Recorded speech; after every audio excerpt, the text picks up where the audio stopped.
అవిస్ hospital సమర్పించు Sankranti special పిండి వంటల కార్యక్రమానికి స్వాగతం. నమస్తే రమ్మగారు. నమస్తే. నా ఇంట్రో బాగుందా? చాలా బాగుంది. ఎలా పరిచయం చేయాలో కూడా తెలియలేదు నాకు. ఏంటి రమ్మగారు, ఏం చేస్తున్నాం స్పెషల్ వంటల్లో ఈ రోజు? మురుకులు చేసుకుందాం జయ. మనం అన్ని ఫెస్టివల్ స్పెషల్స్ ఏమేం చేసాం రమ్మగారు? మనం గారెలు, కొబ్బరి బూరెలు, మురుకులు. ఈ మురుకులు కొంచెం వెరైటీ మురుకులు పిండి పెట్టాను. సంక్రాంతి పండుగ అంతేనా? సంక్రాంతి స్పెషల్ పిండి వంటల సంగతి ఎట్టా ఉన్నా సెట్ సూపర్ గా వేశారు జయ. రమ్మగారు మొత్తం మన కెమెరామెన్సే 2 రోజులు కష్టపడి పూర్తిగా దీనికోసం స్పెషల్ గా టైం కేటాయించి చాలా అందంగా వేశారండి. ప్రేక్షకులందరూ పిండి వంటలతో పాటు సెట్ బాగుంటే సెట్ చాలా బాగుందని జనాలను ఎంకరేజ్ చేయండి అమ్మా. ఆర్ట్ డిపార్ట్మెంట్ ని ఎంకరేజ్ చేయండి. ఆర్ట్ డిపార్ట్మెంట్ కాదు రమ్మగారు, మన కెమెరామెన్స్ చేశారు. కెమెరా డిపార్ట్మెంట్ ని ఎంకరేజ్ చేయండి. ఎస్. సరే, ఏం చేశానంటే మినపప్పును నానబెట్ట. ఇదేం పిండి అని చూస్తున్నావా నువ్వు? స్టవ్ వెలిగించలేదని చూస్తున్నా. వెలిగిస్తా. మామూలుగా మనం జంతికలు మురుకులు దేంతో చేసుకుంటాం? శనగపిండి, మినపిండి, బియ్యపిండి కలుపుతాం. ఒట్టి బియ్యపిండితో చేస్తాం కదా. ఇప్పుడు నేనేం చేశానంటే మినపిండే ఇది. ఇప్పుడు మీకు ఇక్కడ పిండి కనిపిస్తుందా పదార్థం? మినపప్పుని 1 గంట నానబెట్టాను, దాన్ని ఉడికిచ్చేసా. ఉడకబెట్టి గ్రైండ్ చేసేసిన ముద్ద ఇది. 1 గ్లాస్ మినపప్పు అయితే 2.5 గ్లాసులు బియ్యపిండి దీనికి కలుపుతాం. ఇంక ఇందులో మనం నూనె గీనె ఏం వేయక్కర్లా. పిండి కలిపేసుకోవడం, కరెక్ట్గా పాళంలో కలిపేసుకోవడం, కొద్దిగా నీళ్ళు అవసరమైతే పోసుకుని కలిపేసుకుని పిండి వేసుకోవటమే. మనం జంతికలు చేసుకునే గొట్ట ఉంటుంది కదా, స్టార్ పెట్టాను. మనం 3 హోల్స్ ఉంటాయి కదా, అది కూడా పెట్టుకోవచ్చు. మనకి ఏది వీలుగా ఉంటే అది పెట్టుకోవచ్చు. కొంచెం గట్టిగా అనిపిస్తే 1 రవ్వ నీళ్లు తడిపి లూజ్ చేసుకోవటమే. తడిపి లూజ్ చేసుకోవటమే.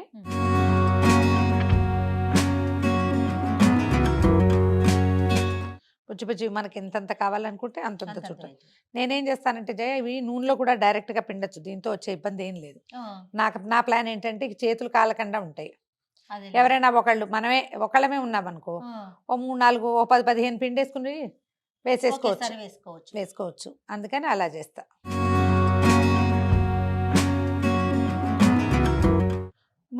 మూడు ఇవి పెట్టుకున్నాం అనుకో హోల్స్, అవి ఇంకో రకంగా వస్తాయి. ఇప్పుడు చూడు, తీసి వేసుకోవటం ఎంత సులువుగా ఉంటుంది. అబ్బా, చక్కగా వచ్చేస్తుంది కూడా. వచ్చేస్తాయి.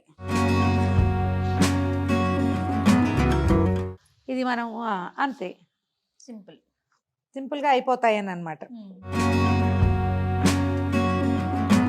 చిన్న చుట్ట చుట్టుకుంటే ఏంటంటే చక్కగా తీసి పెట్టుకోవడానికి, స్టోర్ చేసుకోవడానికి ఈజీగా ఉంటుందని.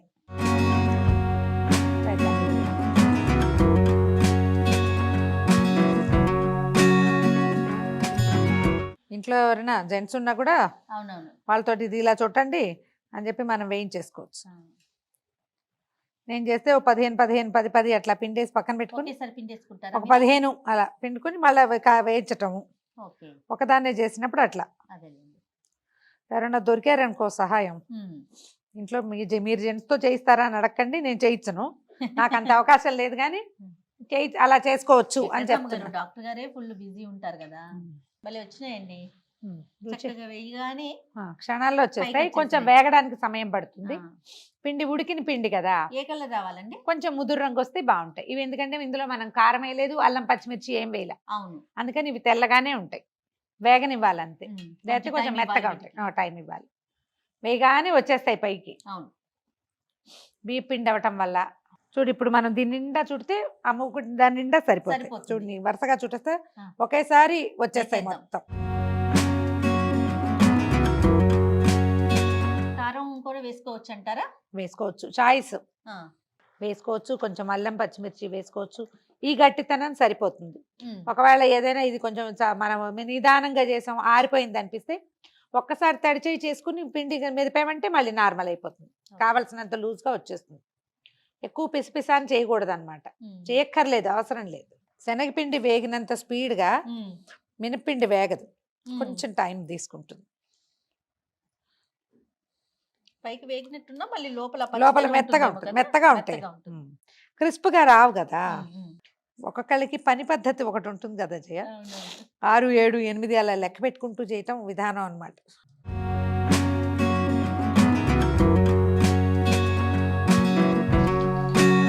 వేరుశనగ నూనెతో మనం పిండి వంటలు చేస్తే పొంగుతుంది కదా నూనె. ఏమన్నా చిట్కా ఉందా రమ్మగారు? చింతపండు వేస్తాం జయ, దాంట్లో తగ్గుతుందా? ఇట్లా పొంగు వచ్చింది అనుకో, చింతపండు రేప వేస్తే తగ్గిపోతుంది. దీన్ని మీకు కావాల్సిన షేప్ లో చేసుకోండి. ఇవి ఎన్ని తింటే తిన్నామన్న ఫీల్ దొరుకుతుంది. చిన్న సైజు చెకోడీ లాగా ఉండే ఎంత బాగుంది ముద్దు. నువ్వు నీకు కావాల్సినంత చుట్టుకుని వేయించుకో. ఇప్పుడు చూడు ఇవి అదేనా? చేసాము, ఇంత పెద్ద పెద్దవి ఇలా చుట్టాను కదా, నాకు కావాలంటే వచ్చినవి అది పెద్దవి. తీసుకో. ఇవే నా పెద్దవి. ఓకే. కానీ భలే ముద్దుగా ఉండే రమ్మగారు. వేగాలి కదా. అవునవును. ఇప్పుడు ఇది ఎలా ఉంది, బాగుందా? కరకర శబ్దం పక్క వాళ్ళకి వినపడుతుంది. అనిపిస్తోంది. ఇలాగే సరదాగా ఓపిగ్గా ఆ, షాప్ నుంచి కొనుక్కొచ్చేసుకుందాం స్వీట్లు అని అనుకోకుండా కొంచెం టైం పెట్టుకో. ఏదో ఒక చేత వచ్చిన చిన్నదో పొన్నదో మనమే ఇంట్లో చేసుకుని రెండే తిన్నా, చిన్నవో పెద్దవో మనకి ఏది వస్తే అది చేసుకుంటే సంతోషంగా ఉంటుంది. పండగ రోజు, పండగ ముందు పిండి వంటలు చేసిన పండగ పనులు అంటాం. ఈ పండగ పనులు అంటే చాలా మంది ఓన్లీ డస్టింగ్ మీదే పెడతారండి, పిండి వంటల మీద పెట్టరు. అవును. డస్టింగ్ మాత్రం వేరే లెవెల్లో చేసేస్తారు. స్వీట్లు అమ్మలు పంపిస్తారు, షాపుల నుంచి వస్తే ఎవరో పంపిస్తారు. అలా కాకుండా డస్టింగ్ చేసుకున్నప్పుడు సొంతంగా 1, 2, 3, 4, 5, 6, 7, 8 ఏవైనా చక్కగా సొంతంగా చేసుకోండి. ఒకసారి చేయటం అలవాటయ్యి ఆ రుచి, ఆ శుభ్రత, దాన్ని మనం చేతితోటి చవి చూస్తే చేయాలనిపిస్తుంది. కొనుక్కొచ్చేద్దామని భావించకండి. ఏవో అన్నీ చేయలేము, కొనుక్కు రావాల్సి వస్తామనుకోండి, కొన్నైనా చేయొచ్చు కదా. ఈ Try మధ్య చేయొచ్చు. చాలా పదార్థాలు బూర్లు వచ్చేస్తాయి, సొజ్జ పాలు వచ్చేస్తాయి, అన్నీ మా వచ్చేస్తాయి. పాల తాలికలు కూడా వచ్చేసినాయి రమ్మగారు మీకేం షాపులో. మనంటే మనకేం రావని కదా అర్థం. అవును. అవన్నీ బయట నుంచి వచ్చేస్తాయి అంటే మీకేం రాదు, చేతగా దాన్ని అనుకోవడానికి మొహమాటంగా ఉండదు.